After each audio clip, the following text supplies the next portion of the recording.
nɛgɛ ɲɛ 17 tanango sira marikalakaw fɛ Segu mara la ani Bamakɔ o waati kelen bɛ bɛn wula nɛgɛ ɲɛ 1 ma Washington DC Amérique jamana faaba kɔnɔ a y'aw bisimila bi araba avril kalo tile 17 san 2024 kunnafoniw la kumabaw bɛna tali kɛ ninnu de kan. Niger jamana ko k'a labɛnnen don ka taji litiri miliyɔn 150 labila ka di Mali jamana ma walasa ka se k'u dɛmɛ u ka kuranko gɛlɛya la.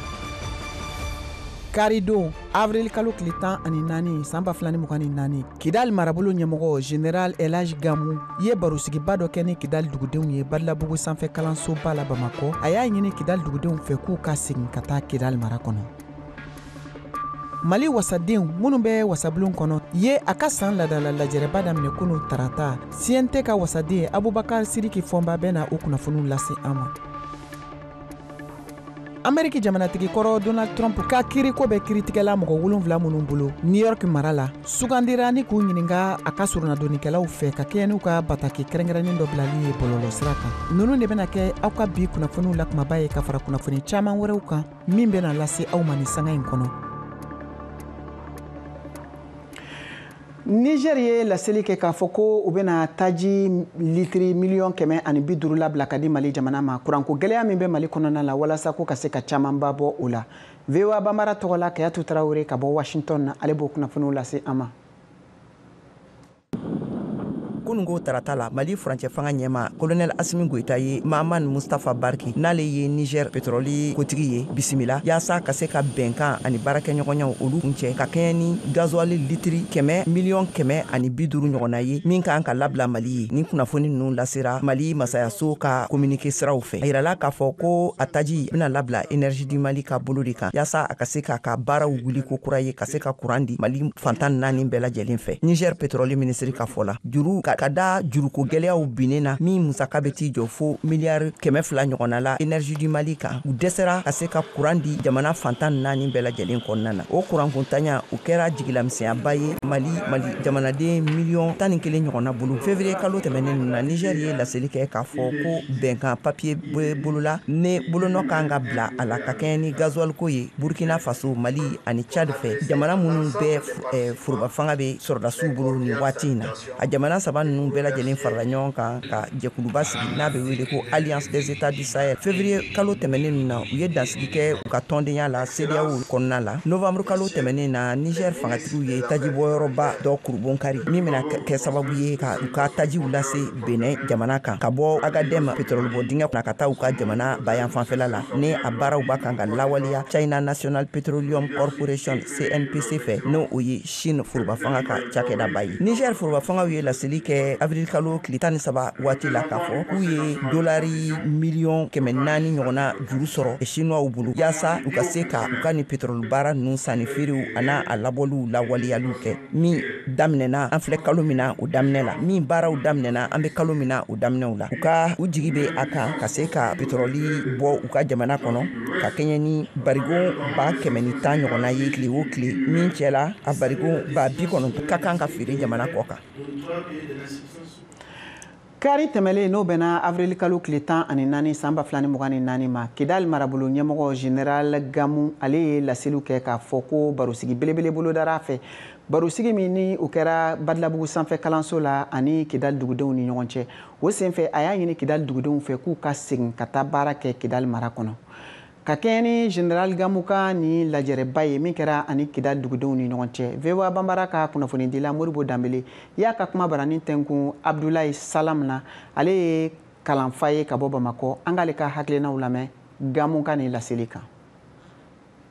École karamɔgɔ ye caman kɛ kalanso lycée Affaires Adjili Kidal kɔnɔna na en même temps aussi les syndicalistes mun bɛ école karamɔgɔw lafasa u ka baara kɔnɔna na hakilina in o ɲɛna anw bolo sabula u ka baarakɛlaw diyagoya de don u ka taga baara la u kan ka baara kɛ yɔrɔ min donc o hakilina in ne kɔni bi o hakilina in nɔfɛ mais an kɔni tun bɛ mun ɲini dɔrɔn o de ye ka mɔgɔw bila condition dɔw la i n'a fɔ ka avion ni baarakɛlaw ye u ka se ka yen sɔrɔ n'a ka kɛ degun ye donc anw tun ye o laɲiniw kɛ alhamdulilahi rabil alamin en tout cas anw tun ye welewelew bila donc o welewelew lamɛnna an b'a fɔ ko o ye tare hali bi donc maintenant an b'a fɔ k'u ka continuer o fɛ sabula an y'a ye k'a fɔ baara min don mɔgɔ kelen baara fɛ mun de la aw b'a fɔ ko ka taa avion na wagati min na a fɔra ko lakana bɛ jamana kɔnɔna la mun na et puis a yiralen don ko gɛlɛya bɛ jamana kan a y'a ko ka taa avion na mun b'a to anw bɛ taa avion na n'i y'a jateminɛ n'a bɛ fɔ ka bɔ Sevare Gawo sira o datugulen k'a ta tuguni Gawo Kidal o sira in fɛnɛ datugulen don sabula maa dɔw bɛ yen nɔ minnu an t'a dɔn maa façon minnu dɔn u kɔni bɛ yen nɔ u bɛ se k'i minɛ donc c'est à dire o sira in n'i ye sira minɛ a bɛ k'i bolo i b'a fɔ sobon a bɛ ɲɛ ou bien a tɛ ɲɛ bon o risque anw tɛ fɛ k'o ta donc o de ka taa an bɛ avion ɲini na jamana o sera ka avion d'an ma an ka bolomatigi tabaw u bɛ baara la walasa lakana ka se ka sabati donc en tout cas anw kɔni an b'a fɛ yɛrɛ donc an ka se ka u k'an bila moyen dɔ la moyen b'a to an tɛ se ka se an seyɔrɔ la a ma sɔrɔ a ma kɛ ni tɔɔrɔ ye sabula n'i y'a jateminɛ sira yɛrɛ tɛ yen nɔ ni sira tɛ yɔrɔ min na n'i ko k'i b'o minɛ a bɛ kɛ tɔɔrɔ dɔ ye dɛ an kɔni tiɲɛ na a ka d'an ye an k'o tɔɔrɔ bɔ yen nɔ donc ni fɛngɛ nana don min na donc maintenant an bɛ sira min na an bɛ taa alhamdulilayi n'Ala jamana fanga ɲɛmɔgɔw kɛrɛnkɛrɛnlen la gouverneur a ye mun de fɔ aw ka nin laɲini na oui an ka avion ko kuma la déjà avion labɛnna ka donc maintenant o de la avion labɛnna ka ban déjà ni Ala kun sɔnna yɛrɛ vague fɔlɔ yɛrɛ kun kan ka taa tuguni donc maintenant ne hakili la déjà olu gouverneur a y'a fɔ bon voilà u jɔlen d'u jɔyɔrɔ la donc an kun ye parce que an kun ye gafe dɔ di gouverneur ma a ka fɛɛrɛ kɛ an ka transport la bon maintenant ni nin kɛra fo k'a jɔra a jɔyɔrɔ la sabula donc état central ale ye avion dɔ bila mɔgɔw ka disposition na nin kɔfɛ gɛlɛya wɛrɛ jumɛn bɛ yen tuguni b'a to maa minnu y'u ka baara yɔrɔ bila ni san tan ni kɔ bɔ bon dugu bɛ taa kɛ u bolo ko kura de ye bon forcément mɔgɔw t'a dɔw yɛrɛ t'a dɔn u bɛ taa jigin yɔrɔ minnu na mais a kɔni tun ka di anw ye n'o y'a sɔrɔ ko ka ekɔli karamɔgɔw bɛɛ fara yɔrɔ dɔ la u bɛ se k'u bɛɛ bɛ se ka fɛngɛ yɔrɔ dɔ la yanni dugu ka ba sigi ten quoi n'i ko k'i ye fasoden ye souvent i bɛ sacrifice dɔ kɛ Mali ye a ye wari de don anw fɛnɛ ka formation na bon au retour anw fɛnɛ kan ka anw yɛrɛ sacrifier o jamana fɛnɛ ye n'o y'a Mali furancɛ fanga ka wasadenw n'o ye CNT ye u ka san ladala lajɛrɛba daminɛ Bamakɔ kunun tarata Abubakar Siriki Fɔnba ye wasaden CNT kɔnɔ ye a ka hakilinaw di a kuɲɛ kan Kayatu Tarawele ale ka kuma baranin na an balimamuso n b'i fo mɔgɔ mɔgɔ bɛ ka an lajɛ nin wagati na n b'u bɛɛ lajɛlen min n'o ye n'a bɛ fɔ o ma ko session ordinaire ni o ye wasadenw ka baara tako filanan ye fɔlɔ bɛ kɛ octobre kɔnɔ ka na novembre décembre la o bɛ kɛ musakako kan filanan o bɛ dayɛlɛ le 1er avril le premier lundi avril mai juin o de ye dayɛlɛla nin wagati na i y'a faamuya k'a fɔ a dayɛlɛli yɛrɛ la an ka président ba n'o ye honorable Maliki Jawo ye baara fɛn fɛn kan ka boloda a kumana o bɛɛ kan an ye mun kɛ kɔrɔlen a kumana o kan ani min yɛrɛ n'an bɛna ɲɛsin o ma kosɛbɛ kosɛbɛ a kumana o fɛnɛ kan min ye ni session min bɛna dayɛlɛ n'a bɛ fɔ ko nin baara boloda min bɛna dayɛlɛ nin kalo 3 in kɔnɔna na a bɛ ɲɛsin fɔlɔ jamanadenw kun ma a bɛ ɲɛsin ka gouvernement wele fɔlɔ premier ministre Choguel Kokala Mayiga baara mun bolodara a ye a kana ɲɛfɔli kɛ jamanadenw ye sabula a bɛ ka baara kɛ minɛn dɔ kɔnɔ a bɛ fɔ ma ko jamana ka sariya gafe min n'a bɛ fɔ ma ko charte o kalamani 16nan o bɛ yamaruya di CNT maaw ma u ka premier ministre wele a n'a ka ministre ka na ɲininkali ka tengu k'u la jamana dira aw ma k'aw ka baara minnu kɛ yala a baara bɛɛ kɛra wa a baara bɛɛ ma kɛ n ko ayiwa kunnafoni siraw ye a yira k'a fɔ ko kɛnɛ nin sigili wagati la kɛnɛ in kɔnɔna na fɛn min ye CNT président ye ɲɛmɔgɔba ye ni colonel Maliki Jawo awa k'a ye kuma gɛlɛnw caman fɔ ka kangaradakanw caman fɔ e bɛ se ka dɔ fɔ an ye o kumaw la wa voilà an ka président ba a ye kuma gɛlɛn caman fɔ a ye kuma nɔgɔman caman fɔ a ye ladilikan caman fɔ kumaba minnu fɔra a ye maliyɛn bɛɛ lajɛlen na fɔlɔ ko foyi tɛ an bolo ni Mali dɔrɔn tɛ ko o hukumu kɔnɔna na mɔgɔw bɛ ɲɔgɔn nɛni mun na ɲɔgɔn bɛ ɲɔgɔn buruja mun na politikɛw bɛ kɛlɛ mun na an bɛɛ k'a dɔn k'a fɔ ko jamana in de ye an bɛɛ ta ye an bɛnbaw de ye jamana in d'an ma wa maa tɛna jamana in jɔ anw yɛrɛ ɲɛ.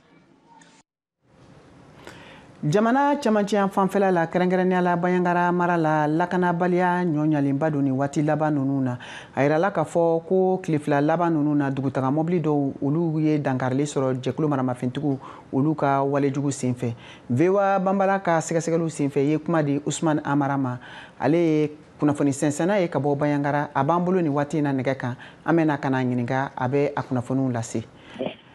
Usman Amara i n'u la. Somɔgɔw bɛ di? Baasi tɛ yen. Ayiwa an ye kunnafoni sɔrɔ ni waati laban in na ko dankarili la waralenba don Bayangara ni Bankasi fanfɛyɔrɔw la aw ye kunnafoni laban jumɛnw sɔrɔ a ko kan? Bon i n'a fɔ n y'a fɔ cogo min na tiɲɛ de don kunun mun ye 16 avril bolimafɛn fila n'aw fɔ minnu ma karo u bɔra Bankasi n'u bɛ k'u kunda Bamakɔ kan. Maintenant Barasara commune kɔnɔ dugu minnu bɛ wele ko Paruni Sɔgɔbiacɛ Banbaciw ye kari filaw minɛ ka don n'u ye tu kɔnɔ. Bon kunnafoni la sɔgɔmada in na kari kelen kɔni sera ka labila maa t'a dɔn u poropotola ou bien u yɛrɛ de y'u labila ani a passager dama damaw. Mais hali bi kari kelen a n'a jama ani passager dɔw olu b'u bolo hali bi. Maintenant kunnafoni kɔnɔna na an y'a mɛn k'a fɔ mun ye Bankasi mɔgɔw ye olu de ka mɔgɔw ka ca kosɛbɛ nin kari ninnu kɔnɔna na. Donc dugumɔgɔw ye wulikajɔ kɛ u ye fara ɲɔgɔn kan dɔ kɛ bi wula in na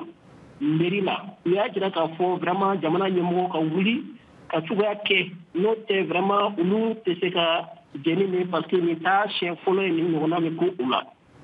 Ayiwa ni waati laban ninnu na aw ye kunnafoni jumɛn sɔrɔ finitigiw ka wulikajɔ kan walasa ka se ka nɔbɔli kɛ ka nin kari kofɔlen bɔ jadijɛkulumaw bolo?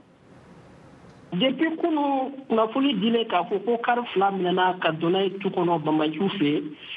an bɔra mun kalama mun ye famalakaw ye olu ka avion kun bɛ tagasegin na Bayangara kabakolo la ni yɔrɔ kofɔlen ninnu fanfɛlaw la. Maintenant an t'a dɔn o avion ninnu ka tagasegin kɔnɔna na n'u sera ka fɛn kɛ parce que kibaruya ma sɔrɔ k'a fɔ ko sɔrɔsiw kɔni sera ka kari dɔw labɔ ou bien ka mɔgɔ dɔw labɔ. Mais an y'a mɛn k'a fɔ sɔgɔmada in na Banbaciw yɛrɛ ye mɔgɔ dɔw bila mais toujours mɔgɔ dɔw b'u bolo. Maintenant Bayangara lamini lakanani a ko vraiment a gɛlɛyalen don kosɛbɛ parce que n'i y'a ta depuis le 25 ka na se fo bi ma tuma bɛɛ i b'a mɛn ko Banbaciw ye sugu dɔla dɔw minɛ ou bien u ye dɔw bɔnɛ u nin na. Donc vraiment an ka foli bi ye nin tun ye Usman Amara ka laseliw ye kunnafoni sɛnsɛnna don ka bɔ Bayangara ka tɛmɛ ni kunnafoniw ye nin waati in na an bɛ taa farafinna gunkana la ani diɲɛ fan wɛrɛ fɛ. Faransi jamanatigi Emmanuel Macron sera Centrafrique jamana kan bi araba sɔgɔmada fɛ a yirala k'a fɔ kumaɲɔgɔnya o donna a n'u ka jamanatigi Faustin Archange Touadéra ni ɲɔgɔn cɛ min dɔ bɛ tali kɛ jamana fila cɛ teriya siraw o labɛn baaraw kan. O kunnafoniw bɛ lase an ma ni waati in na Mohamed Touré fɛ VOA tɔgɔ la ka bɔ Washington.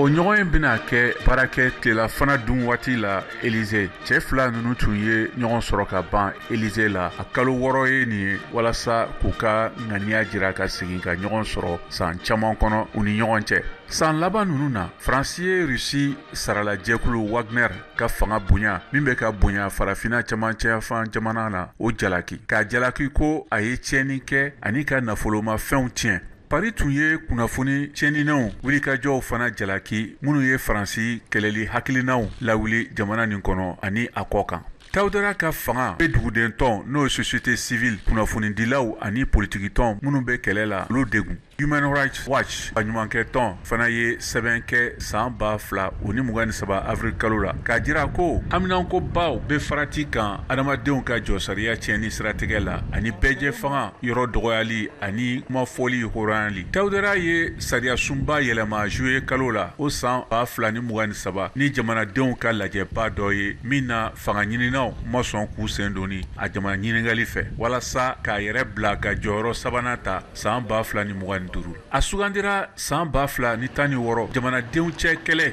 camancɛ la a sugandira kokura san 2020 lahalala kɔnɔ minnu sɔsɔra kɛlɛcɛw fɛ ani jamana min kɔnɔ fanba tun bɛ mamurutilenw bolo o kɔfɛ a ka kɛlɛbolo y'u gɛn ka segin ko Moscou ka dɛmɛ sababu la ani Wagner ka sarala sɔrasiw ka donba kɔsɔn o kɛlɛw la. An bɛ taa ni kunnafoniw ye Israel jamana kan. Iran jamana kɛlen kɔfɛ ka mugujuguba kerun ka taa u ka jamana ma ni kunɲɔgɔn laban in na. Israel jamana y'a jira k'a fɔ ko u bɛna u ta sara hali ni k'a sɔrɔ a koɲɛ bɛna gɛlɛya kosɛbɛ. Modibo Dambele, VOA tɔgɔ la ka bɔ Washington. Bani Israel jamana ɲɛmɔgɔw ma piripirilatigɛ kɛ wagati min na u fɛnɛ bɛna u ka ta sara. Wagati min na duniya jamanaw bɛɛ bɛ kan ka Bani Israel deli k'u ka u bolo da u dusu kan ko kɛlɛ wɛrɛ dayɛlɛli o farati ka bon. Ka d'a kan Bani Israel ka tasarali wɛrɛ Iran jamana kan a kɔlɔlɔw bɛ bonya kosɛbɛ wagati min na Bani Israel ale jijalen don ko a bɛ Hamas kɛlɛ Gaza. A bɛ sɔn ka Bani Israel sɔbɔ duniya bunakun kan. Jateminɛlaw y'a jira k'a fɔ Associated Press ye ko Bani Israel duniya jamanaw ka dɛmɛ b'a ye a kɛlen ka Iran ka dankarili ka se k'i yɛrɛ makaran o la weekend tɛmɛnen ni duniya jamanaw ka dɛmɛ ye. Nga u ko ni Bani Israel wulila ka a bɛ kɛlɛ wɛrɛ kɛ Iran dugukolo kan ko o bɛ sɔn ka o ŋaniya ɲumanya ye ani Bani Israel ka dɛnkɛrɛfɛli k'o lajuguya. Bani Israel ka kɛnɛmako minisiri ye laseli kɛ tarata don ko a bɛ jamanaw wele u ka ɲangili bin Iran ale ka sisijugu o hakilila baara min kan ani ka Iran jamana ka gardu k'olu tɔgɔ sɛbɛ duniya jamanaw ka jatigɛ walew la. O wagati kelen na kumaɲɔgɔnya minnu bɛ sen na Gaza kɔnɔna la yaasa Bani Israel jamanaden minnu minɛnen don o kɔni o solo salalen don ni laseli kɛra arabadon Qatar premier ministre fɛ ni ale bɛ kumaɲɔgɔnya la Bani Israel ani Hamas kulu u ka kɛlɛ koɲa la. Hezbollah ni ale ye Liban marifa jɛkulu mun kɔkɔrɔma dennen don AFP ka kuma la Iran fɛ ko u ye gɛlɛden ani drone ci Bani Israel ka sarasiw dagayɔrɔ dɔ la arabadon u ka tasarali la ka ɲɛsin mun kɛra ni o ye Hezbollah mɔgɔ 3 bɔnɛ a nin na. Amérique jamanatigi kɔrɔ Donald Trump ka kiriko bɛ kiritigɛla mɔgɔ 7 minnu bolo sugandilen kɔfɛ ɲininkara a ka suranadonnikɛlaw fɛ ka kɛ n'u ka bataki kɛrɛnkɛrɛnnen min latɛmɛla bɔlɔlɔsira kan. Mohamed Touré, VOA tɔgɔ la ka bɔ Washington. ɲininkali minnu kɛra tarata don olu kun tun ye k'a dɔn n'u bɛ se ka kiri tigɛ cogo bɛnnen na républicain jamanakuntigi kɔrɔ kan. Jɛkulu minnu sugandira olu ye subahana machine dɔnnikɛlaw ye, anglais karamɔgɔ, dɔgɔtɔrɔ dɛmɛbaga, jagokɛla walima fɛɛrɛkɛla, subahana machine n'o ye ordinateur o ingénieur ani lafasalibaga 2. 11 wɛrɛ kan ka sugandi hali bi sani dakun daminɛ kuma ka daminɛ dɔgɔkun nata la. O ko nin bɛ Trump jalaki ko a ye jago sɛbɛn nkalon tigɛ walasa ka cɛ ni musoya ko dɔw datugu a ka san 2016 yɛrɛfɔ ko senfɛ. A sɔnna ma ko ale ye o wari saralen segin Cohen ma n'o tun y'a ka lafasalibaga ye, wa ko a tun laɲinen bɛ ka Daniel bali ka kuma foroba la u ka ɲɔgɔn ye min fɔra. Nga Trump ko ani ni yɛrɛfɔ ko tɛ ɲɔgɔn ta. Donald Trump taara New York Harlem kin la a kɛlen ko k'a ka tile 2nan kɛ Manhattan kiiritigɛso dɔ la ka kɛ kojugubakɛla jalakibaga ye. O kɛra Trump ka yɛrɛfɔ ko fɔlɔ ye kabini a ka namara ko kiiritigɛ daminɛna. A b'a jira k'a bɛ se ka New York sɔrɔ novembre kalo la hali n'a y'a sɔrɔ mara ka démocratiw ka jukɔrɔma tintin barikama bɛ yen. An balimaw an ka foli b'aw ye hali bi k'a lase aw ma k'a fɔ nin bɛna an na don VOA banbara ka malikura kunnafoniw jɛmukan ta k'o 2nan hukumu kɔnɔ. Aw bɛ se k'an lasɔrɔ VOA ka radio fiɲɛsiraw bɛɛ lajɛlen kan n'a ka jabarani so ani ka fara bɔlɔlɔsira kan Facebook, YouTube ani Instagram. Aw k'an bɛɛ sɔni.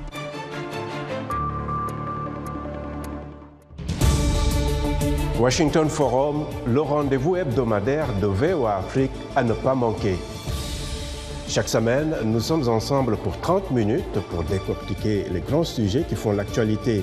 Avec nos analystes et nos reporters, nous allons au fond des choses. Politique, économie, société, culture. Nous posons le débat et nos analystes sont là pour apporter l'éclairage. Washington Forum, c'est aussi vous, le public. Vous pouvez participer en réagissant au thème de la semaine sur nos réseaux sociaux. La rédaction de VOA Afrique vous donne rendez-vous sur ses chaînes partenaires, son site voaafrique.com et sur ses plateformes numériques pour prendre part à ce forum réalisé dans nos studios à Washington. À très bientôt dans Washington Forum. Seko ani donko nasiraw fɛ an bɛ taa Côte d'Ivoire jamana kan u ka fɛrɛ kɛnɛba min bɛ wele ko festival massa o ta ko 13 kɛnɛ sigira VOA Bambara ka kunnafonidila Mahamadu Kaba ale b'o kɛnɛ kan. Kalo fila kanin kupu talen kɔfɛ Côte d'Ivoirekaw kelen bɛ nin wagati na ka farafina seko ani donko ɲɛnajɛba massa nansarakan na marché des arts du spectacle africain d'Abidjan o ta ko 13 fana daminɛ Ivoire faba sigidaw caman kɔnɔ. Sibiri massa kunkan fɔlɔ dira marabagajɛkulu ɲɛma yɛrɛ de fɛ Treichville Palais de la Culture la o senfɛ Robert Begré Mambe ye a ka nisɔndiya ni kunnawolo yira labɛnnibagaw ka fɔla ɲina massa kɛrɛnkɛrɛnlen don kosɛbɛ misalila jamana 59 ka kuluw de bi kɛnɛ kan wa ko maa 2,500 de ye u ka ɲɔgɔndan sɛbɛnw ladon walasa u ka sugandi nin ka dɛmɛ sɔrɔ ɲina jamana welelenw ye Corée du Sud ani Rwanda o yɛrɛ de kama Rwanda dɔnsenw caman yera jama fɛ tile fila in na.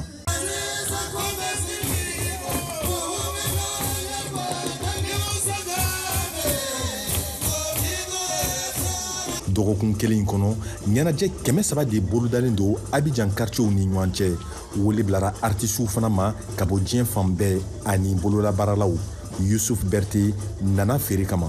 Hakilina ɲumanw lo a hakilina ka ɲi kosɛbɛ parce que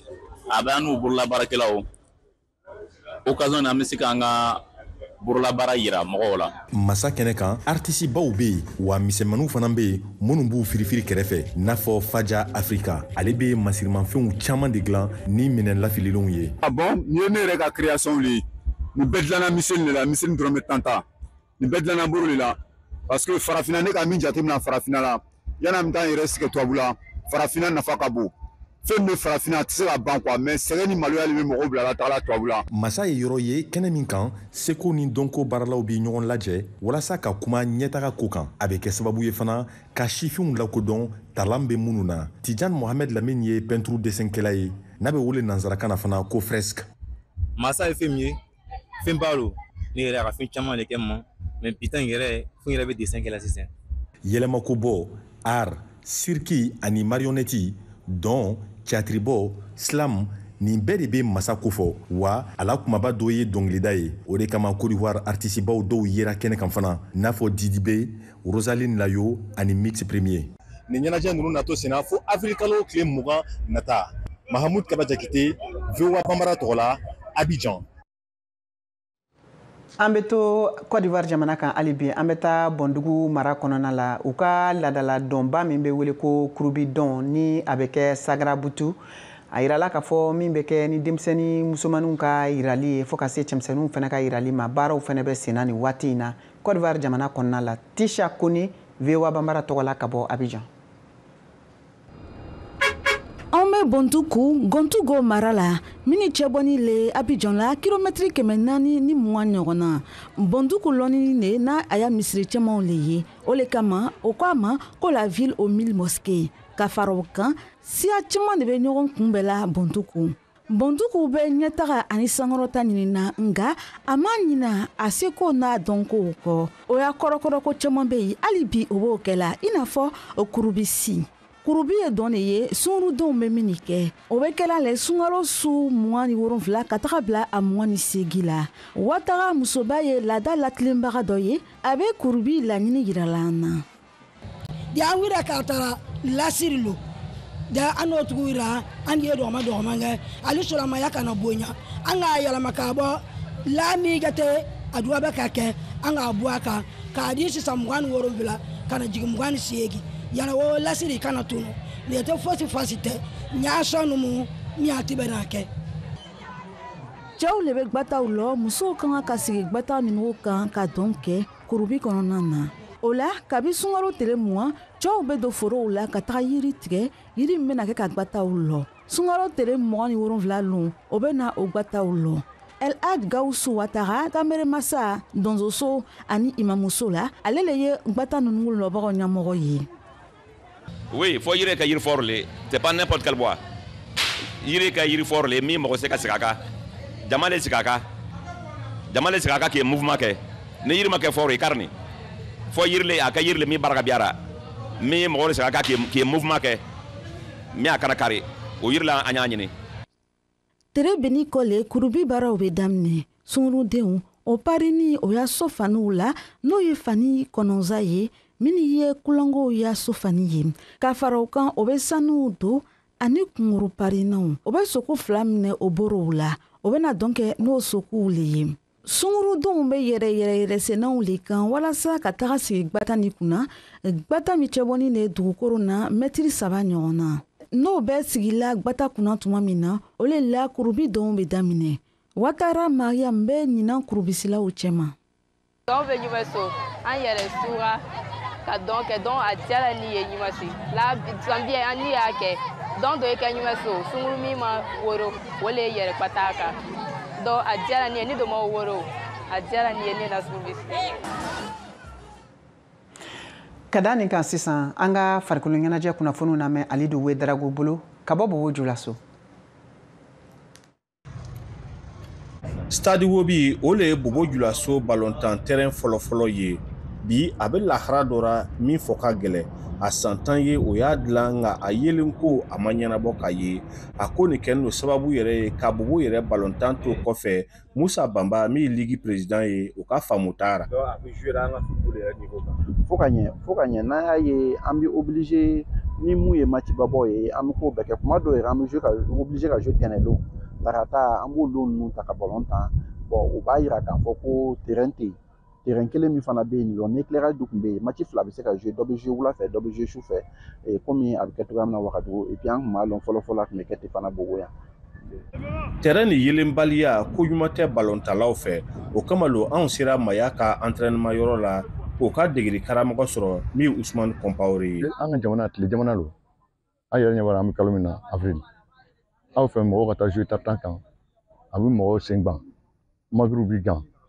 joueurs yɛrɛ bɛ ji min a bɛ na ni bana caman ye. Mɔgɔ mɔgɔ ye Stade Wobi kunnilama ye a bilama ye jigitigɛ ye olu fɛ i n'a fɔ Sulemani Ba min ye Maya supporter ye. Stade Wobi anw hakili b'a la dans les années 80 Stade Wobi an bɛ match filɛ su fɛ an bɛ su fɛ match filɛ mais en 2024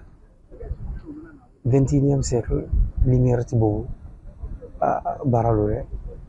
A sɔrɔla cogo min n'a bɛ ten Musa Bamba ale bɛ ɲɛfɔli kɛ an ka se k'a faamuya. Depuis 2018-2019 fédération tun ye layiru ta ka se ka Stade Wobi ka courant don a la baara nin ma se ka laban kun caman baara Covid nana ɲagami a la entreprise fana tun bɛ a baara nin kɛra ale nana yira ko Covid nin kama a ma se ka baara nin ban mais an bɛ se ka min fɔ wari bɛɛ ma di entreprise nin ma contrat nin tun ye wari da min ye pourcentage dɔw dira entreprise nin ma. Terrain nin kora Sulemani Ba bɛ mairie lo wele o ka lɔ o lɔyɔrɔ la terrain nin ka sigi a nɔnkɔrɔ la.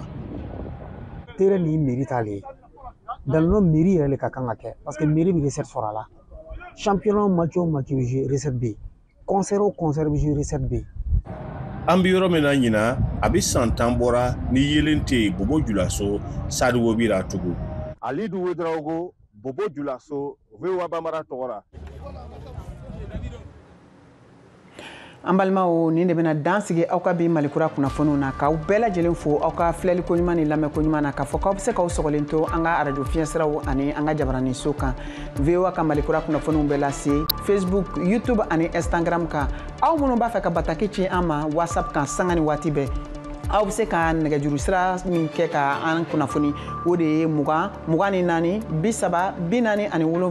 10 ani 6 aw tɔgɔ aw jamu aw b'o lase ani aw bɔyɔrɔ ka fara bataki kan aw ni ce aw ka kulomajɔ la aw k'an bɛn waati wɛrɛ.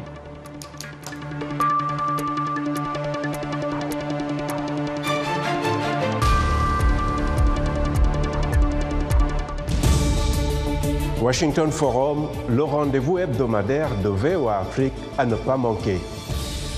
Chaque semaine, nous sommes ensemble pour 30 minutes pour décortiquer les grands sujets qui font l'actualité. Avec nos analystes et nos reporters, nous allons au fond des choses. Politique, économie, société, culture. Nous posons le débat et nos analystes sont là pour apporter l'éclairage. Washington Forum, c'est aussi vous, le public.